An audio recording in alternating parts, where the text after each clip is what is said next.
Episode की starting से ही हमें काफी सारे घुड़सवारों को दिखाया जाता है। एक्चुअल में ये सभी के सभी एक सैनिक हैं, वॉरियर ऑफ गैजेफ। यहाँ पे मैं बता दूं कि ये इनका लीडर है, मतलब कि इन सभी बंदों का। अब यहाँ पे बचे हुए सर्वाइवर को वापस लाने की बात की जा रही होती है। यहाँ पे किंग का डायरेक्ट ऑर्डर होता है कि जो भी आसपास की किंगडम है उन सभी को एलिमिनेट कर दिया जाए। इस बात पर चीफ हाँ कर देता है। ये बात तो सही होगी। हमारे एनिमी बैरूट नाइट्स के हुए तब तो उनसे फाइट लेने में काफी ज्यादा दिक्कतें आएंगी, लेकिन वो फिर भी 50 सोल्जर्स को अपने इस मिशन के लिए डिस्पैच करता है अपने पास के पास से और कहता है कि जीत कर ही लौटेंगे हम। खैर, यहाँ पास ये सभी लोग एक दूसरे पर काफी ज्यादा भरोसा करते हैं और कहते हैं कि इतने सैनिक इनफ होंगे इन सभी लोगों को हराने के लिए। एक सैनिक कहता है, मैं तो सिर्फ एक कॉमन बर्थ मैन हूँ, यानी कि एक कॉमन मैन हूँ, लेकिन सारे अटैक्स बिल्कुल एक मॉन्स्टर के जैसे हैं, जैसे कि मॉन्स्टर ने यहाँ पर आकर हमला किया हो। और यहाँ पास से सीन कट होता है।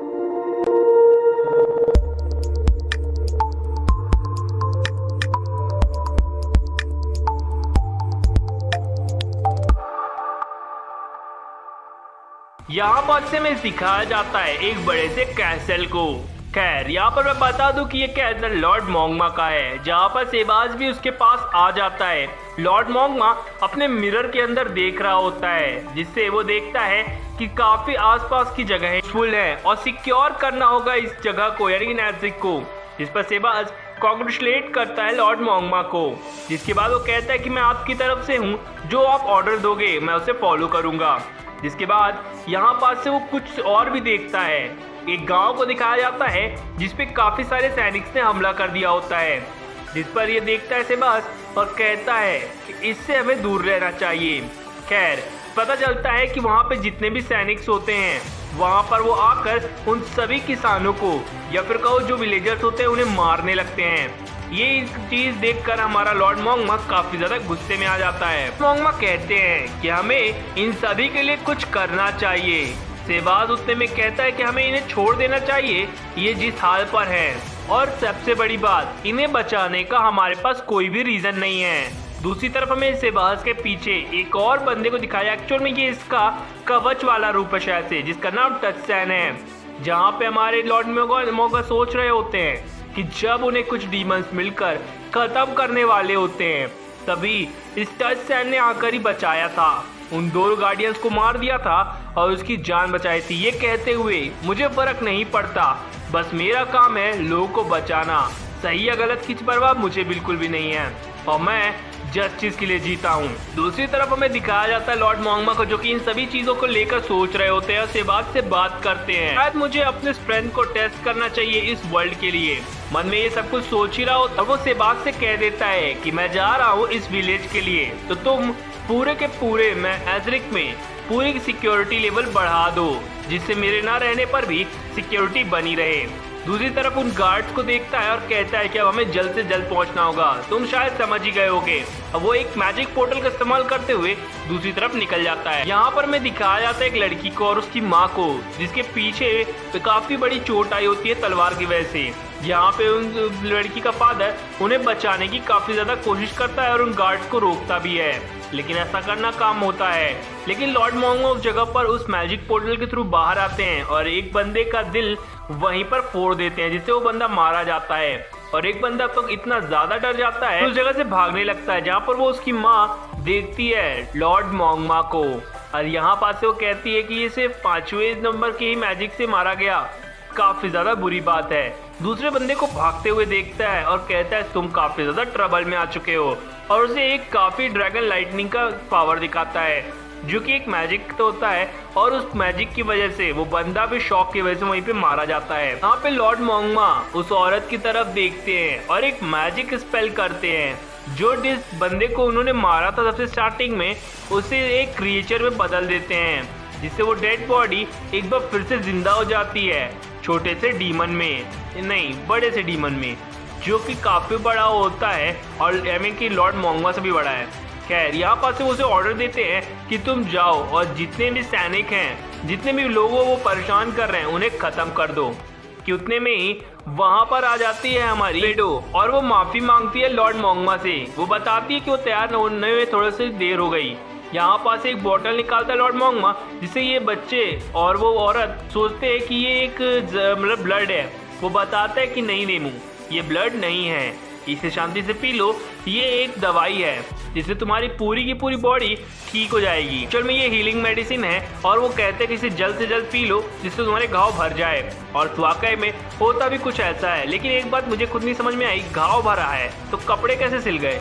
खैर यहाँ पास से दिखाती है कि वो पेन उसका चला गया है। लॉर्ड मोंगमा पूछता है कि तुम्हें पता है कि ये किस तरह का मैजिक है, जिस पर वो बताती है नहीं मुझे नहीं पता और इस तरह के मैजिक गांव में नहीं परफॉर्म किए जाते। जिस पर वो बताता है कि वो एक मैजिक कैस्टर है जो कि इजीली किसी भी चीज को एक्सप्लेन कर सकता है। जिसके बाद वो उसके चारों तरफ एक वॉल क्रिएट कर देता है जिससे कोई बंदा उस पर अटैक न कर सके और उसे 2 विशेस देता है जिससे वो गॉब्लिन आर्मी को भी कंट्रोल कर सके और जो उस पर हमला करने आए तो वो उसे मार दे गॉब्लिन्स के थ्रू। और उस जगह से जाने लगता है तभी वो औरत काफी जिज्ञासा की तरह से पूछती है, आपने मेरी जान बचाई है तो आप अपना नाम ही बता दीजिए जिससे मैं इस नाम को हमेशा अपने दिल और दिमाग में याद रख सकूं। जिस पर लॉर्ड मोंगमा अपना नाम एंस ओल्ड गोन बताते हैं। सीन शिफ्ट होता है और हमें उस जगह दिखाया जाता है जहां पर सभी के सभी नाइट्स ने उन सभी बंदों को प्रिजनर्स बना के रखा होता है और उन्हें उनके टैक्स और इस जगह गांव पर कब्जा कराने वाले होते हैं। लेकिन सारे के सारे सैनिक काफी ज्यादा डर जाते हैं क्योंकि उनके सामने लॉर्ड मोंगमा का भेजा हुआ काफी बड़ा मॉन्स्टर होता है और वो किसी से भी नहीं डरता। वो सभी के बंदों को बड़े ही बेरहमी तरीके से मारता है। जो सबसे पहले भागता है वो उसे और पहले मारता है। देखते देखते उसने लगभग सभी गार्ड्स को खत्म ही कर दिया होता है। एक बंदे को तो बिल्कुल चेस्ट पे 5-6 बार मतलब अपनी स्वॉर्ड गुजारता है। यहाँ पर बाकी खड़े नाइट्स काफी ज्यादा डर जाते हैं, जिस पर उनका कैप्टन अपने आप को बहादुर दिखाने के लिए उनकी तरफ दौड़ता है, लेकिन हमारा वो डीमन एक ही झटके में खत्म करता है। लॉर्ड मोंगमा उस जगह पर आता है एक मास्क को पहनकर और वो कहता है वो किसी भी तरह का कॉज ट्रबल नहीं करना चाहता, तो तुम लोग भी अगली बार कॉज ट्रबल मत करना और इस जगह से चले जाओ और अगली बार कभी मत आना। इस चीज को देखते हुए सभी के सभी गाँव वाले कहते हैं, जिस बात को वो सुनता है और कहता है कि कोई बात नहीं। यहाँ पर वो सभी गांव वाले कहते हैं कि आपने हमारी जान बचाई, हमारे पूरे गांव की जान बचाई है, इसके लिए मैं आपका काफी ज्यादा शुक्रगुजार हूँ। यहाँ पर से लॉर्ड मोंगमा ये कहते हैं कि मुझे आपसे एक फेवर चाहिए। इसके बाद वो उसे एक विलेज के अंदर यानी कि घर के अंदर लेकर जाते हैं और कुछ बातें या फिर कुछ इंफॉर्मेशन चाहिए होती है हमारे लॉर्ड मोंगमा को, जहाँ पर वो बताता है कि वो इस वर्ल्ड के बारे में बहुत कुछ जानना चाहता है, यहाँ पास के पॉलिटिशियन लीडर और बाकी सभी चीज़ों के बारे में। इस पर उसकी विलेज की चीफ और उसकी वाइफ वहीं पर खड़े होते हैं। यहाँ पास से वो उसके बारे में और उस वर्ल्ड के बारे में बताना चालू कर देते हैं, जिस पे इन दोनों के बीच में डील भी होती है। यहाँ पास से हमारा लॉर्ड मोंगमा इस गांव को भी प्रोटेक्ट करेगा। लॉर्ड मोंगमा कहते हैं कि इस जगह पर ये कोई सी भी तरह की मनी का यूज नहीं किया जाए तो अच्छा है। ये वैसे तो देखने में और हमारे लिए बहुत अच्छा है, लेकिन कई बार ये प्रॉब्लम्स भी क्रिएट कर देता है। जिसके बाद काफ़ी चीज़ों के बारे में बताना चालू किया जाता है, जिसमें रेस्टिक किंगडम और बाकी अदर किंगडम्स के बारे में बताया जाता है कि इस जगह से इस जगह तक का एरिया किस किंगडम का है। और जो बंदे हमारे पर हमला करने आए थे सारे के सारे नाइट्स बारूद एम्पायर के बंदे थे, यानी कि इनको बचाने के लिए जो एम्पायर आने वाला था रेस्टिल एम्पायर था, जिसके बारे में सबसे पहले बार बताया गया है। और यहाँ पर जो विलेज है वो ईरेंटल है। यहाँ पर सभी जो भी लोग बताते हैं कि कुछ जगह पे गॉब्लिन्स का भी राज है, जिस जगह से हम लोग आ जा नहीं सकते हैं। फाइनली वो सारी के सारे बारे में बता देता है उन्हें और मैप के थ्रू इस पूरी जगह के बारे में। और कुछ एडवेंचरर गिल्ड जाते हैं और गॉब्लिन्स को हंट करते हैं उस जगह पर। सीन शिफ्ट हो जाता है और हमें दिखाया जाता है कि उस बच्चे और औरत को बचाने पर भी उसका हस्बैंड नहीं बच पाया था।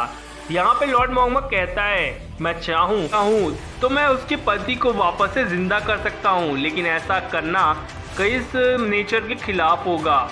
यहाँ पर से ये बिल्कुल भी यूजलेस है। बाकी सभी गाँव वाले अपने अपने घर को ठीक करने में लग जाते हैं। यहाँ पे हमारा लॉर्ड मोंगमा पूछता है कि तुम इंसानों के बारे में क्या सोचती हो। इस पर वो बताती है कि इंसान काफ़ी ज़्यादा छोटे प्रकार के जीव है और उनका लाइफ स्पैन भी बहुत कम होता है। दूसरी तरफ से दौड़ते हुए एक आदमी आता है और बताता है कि कुछ गार्ड्स हमारी तरफ आ रहे हैं। फाइनली वो सभी लोग प्लान करते हैं और औरतों को घर के अंदर भेज दिया जाता है, जिस पर सिर्फ चीफ रहेंगे और हमारा लॉर्ड मोंगमा। वहाँ पर आ जाता है रे किंगडम का चीफ, जो कि वहाँ पर आकर वो बताता है कि वो एक वॉरियर है और इस गांव को प्रोटेक्ट करने आया था। यहाँ पर से लॉर्ड मोंगमा अपना नाम एन्स बताते हैं और वो ये भी बताते हैं कि वो इस विलेज का एक मैजिक कैस्टर है और उसने इस विलेज को बचा लिया है, तो आप लोग जा सकते हैं। लेकिन वो बताता है कि क्रिया में कुछ अननोन फिगर स्पॉट आउट किए गए हैं, जिस पर तो चीफ की नज़र किसी दूसरी तरफ जाती है जहां से कुछ आ रहा होता है और सीन यहीं पर एंड होता है। अगर आपको मेरी एक्सप्रेशन अच्छी लगी हो तो प्लीज़ इस चैनल को सब्सक्राइब कर देना और बेल आइकन को प्रेस कर देना, और नहीं भी लगी तो प्लीज़ सब्सक्राइब कर देना। Thank you.